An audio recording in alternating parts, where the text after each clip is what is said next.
بن رہ جائے گا۔ اور نظام قدرت ہے کہ انسان ایک نہ ایک دن اسے دنیا سے جانا ہے، جو دنیا میں آیا ہے اسے ایک نہ ایک دن دنیا سے جانا ہے۔ اللہ تبارک و تعالیٰ نے قرآن مجید میں اعلان کر دیا کل نفس ذائقۃ الموت، ہر نفس کو موت کا ذائقہ چکھنا ہے، ہر نفس کو۔ تو جو آیا ہے اسے دنیا سے جانا ہے۔ اچھا انسان پیدا ہوا، پھر اس نے یہاں ایک مختصر زندگی گزاری جتنی اللہ نے دی، پھر اللہ نے اسے واپس اسی مٹی میں ملا دیا، پھر قبر میں دفنا دیا۔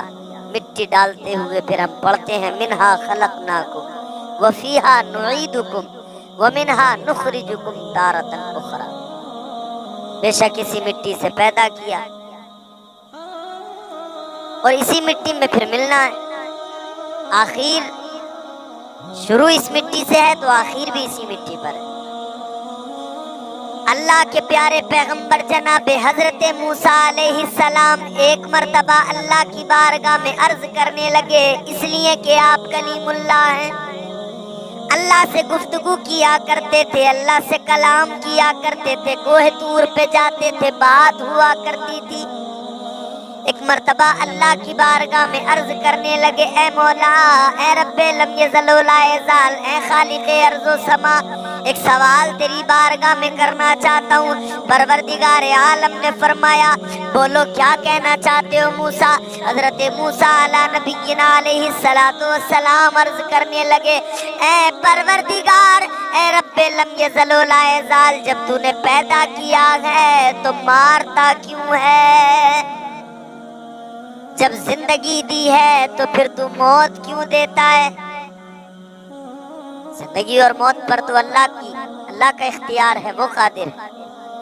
زندگی وہی دیتا ہے، موت وہی دیتا ہے۔ جب تک زندگی ہے کوئی مار نہیں سکتا، اور جب وقت پورا ہو جائے تو کوئی بچا نہیں سکتا ہے، چاہے جہاں آدمی جائے چھپ جائے۔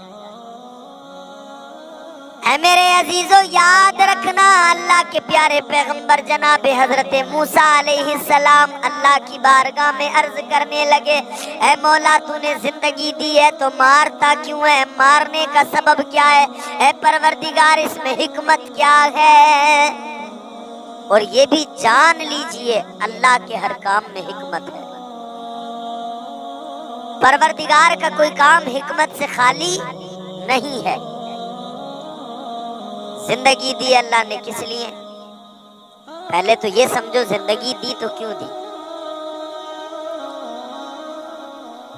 اللہ تبارک و تعالیٰ نے زندگی کس لیے عطا کی؟ حدیث قدسی سنو، اللہ نے فرمایا کہ میں ایک چھپا ہوا خزانہ تھا، جب میں نے چاہا میں پہچانا جاؤں تو پھر میں نے انسان کو پیدا کر دیا، پھر میں نے کائنات کو بنا دیا، پھر میں نے زمین و آسمان کو بنایا۔ تو گویا زمین و آسمان بنے، کائنات بنی، انسان بنا۔ کس لیے بنا؟ اس لیے کہ رب جو ہمارا خالق و مالک ہے اسے پہچانا جائے، اللہ تبارک و تعالیٰ کی کبریائی اور اس کی احدیت و سمدیت عام ہو جائے۔ تو جب رب نے چاہا میں پہچانا جاؤں، اس نے کائنات کو پیدا کر دیا۔ تو یہ حکمت پیدا کرنے میں ہے، تو مارنے میں کیا حکمت ہے؟ اللہ کے پیارے پیغمبر جناب حضرت موسیٰ علیہ السلام نے جیسے ہی اللہ کی بارگاہ میں سوال کیا، اللہ نے فرمایا موسیٰ تم ایک کام کرو، کھیتی کرو، زمین میں فصل اگاؤ۔ حضرت موسیٰ علیہ السلام نے زمین میں دانہ ڈال دیا، کھیتی کرنے لگے، فصل تیار ہونے لگی۔ دانہ ڈالا تو چند دن کے بعد میں پودا نکل کے آیا۔ وہ پودے جب بہت سارے نکل کے آئے پھر وہ بڑے ہونے لگے، اس کے بعد میں اپنے وقت کو پہنچے، پک گئے، بالیاں لگ گئی، اس میں بیج آ گیا، دانہ آ گیا۔ پھر اس کو دانے کو اور بھوسے کو الگ الگ کیا گیا، اس کو کاٹ دیا گیا۔ اللہ تبارک و تعالیٰ کی بارگاہ میں حضرت موسیٰ ہیں. اللہ نے فرمایا موسیٰ یہ بتاؤ تم نے کھیتی کی فصل اگائی, وہ جب پودے بڑے ہو گئے تو تم نے ان کو کاٹ کیوں دیا؟ جب پیدا ہوئے تو تمہیں بڑے پیارے لگے, اچھے لگے, لیکن جب وہ بڑے ہو گئے تو کاٹ کس لیے دیا؟ عرض کرنے لگے پروردگار جب وہ اپنے وقت کو پہنچ گئے, جب فصل پک گئی, تیار ہو گئی, تو بالیوں سے دانے کو الگ کرنا ضروری ہے, بھوسے کو اور دانے کو الگ کرنا ضروری ہے. اے مولا پھر اس میں نہیں رکھا جا سکتا ہے, اگر اور زیادہ اس میں رکھا گیا تو وہ خراب ہو جائے گا. اللہ تبارک و تعالیٰ نے فرمایا اے موسیٰ یہ بتاؤ تمہیں یہ علم کہاں سے آیا؟ عرض کرنے لگے اے پروردگار یہ علم تو نے مجھے عطا فرمایا ہے, اے مولا یہ علم مجھے تجھ سے ملا ہے. اللہ نے فرمایا اے موسیٰ جب میرے عطا کردہ علم کی بنیاد پر تمہیں یہ پتہ لگ گیا کہ جب وقت پورا ہو جائے تو دانے کو بالی میں نہیں رکھا جائے گا, نکال دیا جائے گا. اب جب وقت پورا ہو جائے تو اس درخت کو کاٹ دیا جائے گا. جب تمہیں میرے دیے ہوئے علم سے یہ معلوم ہے میں تو تمہارا خدا ہوں, میں تو تمہارا رب ہوں, میں تو تمہارا پروردگار ہوں. اے موسیٰ میں نے تو کائنات کو پیدا کیا ہے, میں بھی جانتا ہوں کہ کب انسان کے جسم سے روح کو الگ کرنا ہے. اے موسیٰ روح کو الگ کرنا ہے اس لیے کہ جس طرح بالیوں میں دانے آتے ہیں تو کچھ دانے بہت اچھے ہوتے ہیں اعلیٰ قسم کے اور کچھ دانے خراب ہوتے ہیں, اسی طرح کچھ اچھی روحیں ہیں کچھ بری روحیں ہیں. اچھی روحیں جب جسم کے اندر ہیں تو انہیں اپنے وقت پر اس جسم سے نکال کر اپنی جگہ پر, اچھی جگہ پر, یعنی ان روحوں کو اعلیٰ علیین میں یا جنت میں پہنچایا جائے گا. اور جو خراب روحیں ہیں انہیں بعض روحوں کو زمین و آسمان کے درمیان معلق کیا جائے گا, بعض روحوں کو جسموں میں ڈال کر ان پر عذاب دیا جائے گا. اے موسیٰ جس طرح فصل پک جائے تو پھر دانا اور بالی دونوں کو الگ کیا جاتا ہے, اسی طرح حکمت یہ ہے کہ جب انسان کا وقت پورا ہو جائے تو اس کے جسم اور روح کو الگ کیا جاتا ہے.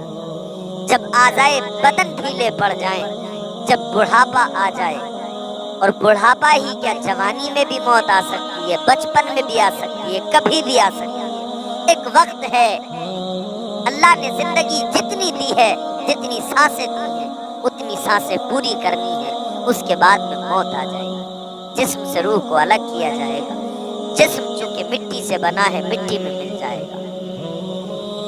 اے میرے عزیزو یاد رکھنا کل قیامت کا دن ہوگا, نفسی نفسی کا عالم ہوگا, یوم حساب. پھر یہ تمام اجسام جو قبروں میں دفن کیے گئے ان کی قبروں کے اندر جو ہے مٹی میں مل گئے, یہ جسم گل گئے, ہڈیاں بھی گل گئی, جوڑ سارے کھل گئے, لیکن پھر یوم حساب ایک ایک قبر کے اندر سے 70 مردے نکل کے آئیں گے. ایک ایک قبر کے اندر سے 70 مردے آئیں گے.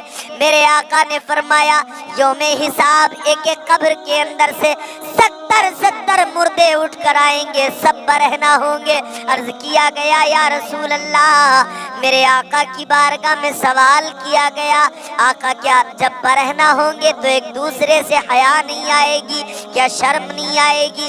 میرے آقا نے فرمایا مہلت کسے ہوگی, کس کو اتنی فرصت ہوگی جو دوسرے پہ نظر ڈالے؟ سب کو اپنی پڑی ہوگی, سب اپنی فکر میں لگے ہوں گے کہ آج بخشش کا پروانہ مل جائے. کس کو وہاں پہ فرصت ہوگی؟ میرے پیارے آقا نے 1400 سال پہلے پورا قیامت کا نقشہ بندوں کے سامنے, اپنی امت کے سامنے رکھ دیا. تو یہ جسم مٹی میں مل جائے گا. تو پھر سوال یہ پیدا ہوتا ہے جب جسم مٹی میں مل گیا تو دوبارہ سے پھر یہ جسم کیسے زندہ ہوگا, کس طرح سے زندہ ہوگا؟ ایک شخص تھا, اس نے اپنے بچوں سے کہا تھا جب میں مر جاؤں تو میری لاش کو دفنانا نہیں, جلا دینا. بچوں نے کہا کس لیے؟ کہا ہاں تمہیں میری وصیت پہ عمل کرنا ہوگا. جب میں مر جاؤں تو میرے جسم کو آگ لگانی ہوگی, مجھے دفنانا نہیں، آگ لگا دینا، راکھ بنا دینا، ہوا میں اڑا دینا۔ جب اس کا انتقال ہو گیا، مرنے کے بعد میں اس انسان کو، اس مرنے والے کو جلا دیا گیا وصیت کے مطابق۔ راکھ فضا میں اڑ گئی، ہوا میں اڑ گئی۔ لیکن سنو سنو، جب وہ اللہ کی بارگاہ میں حاضر ہوگا، پیش ہوگا کل بروز حساب، اللہ تبارک و تعالیٰ فرمائے گا تو نے ایسا کس لیے کیا، لاش کو جلانے کو کیوں کہا؟